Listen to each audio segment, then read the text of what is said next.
কদিন আগে ছিল দিয়ার আইবুড়ো ভাত, আর দিয়া হলো আমার ননদের বেস্ট ফ্রেন্ড। আর সেই আইবুড়ো ভাত উপলক্ষে আমার ননদ আর আমার শাশুড়ি মা দিয়ার জন্য বেশ কিছু রান্নার প্রিপারেশন করেছিলেন। আজ সেই রান্না আর দিয়ার আইবুড়ো ভাতের ছোট্ট একটা ভিডিও শেয়ার করব। যেহেতু ওর আইবুড়ো ভাত ছিল সন্ধেবেলায়, তাই সকাল থেকেই আমাদের বাড়িতে ছিল রান্নার প্রস্তুতি।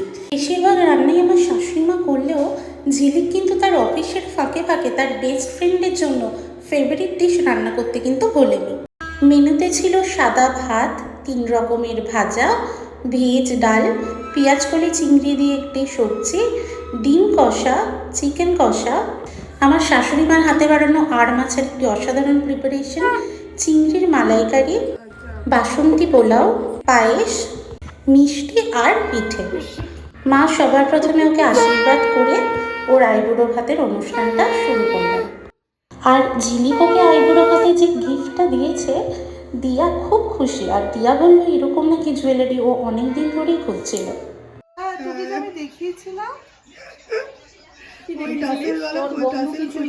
কবে থেকে তোর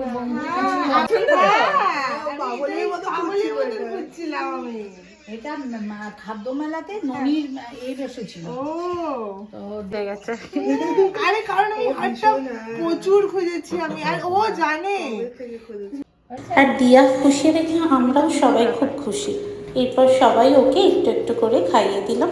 সেদিন সন্ধ্যেবেলাটা আমাদের খুব সুন্দর কেটেছে। আমি, মা, ঝিলিক, দিয়া, নম্রতা সবাই মিলে হই হই করে একটা সন্ধ্যেবেলা কাটালাম। খুব সুন্দর একটা সেলিব্রেশন হলো। আর দিয়াকে আগামী দিনের জন্য অনেক শুভেচ্ছা। ও ভালো থাকুক, খুশি থাকুক। আর তোমরা ওকে আগামী জীবনে শুভেচ্ছা জানাতে কিন্তু ভুলো না।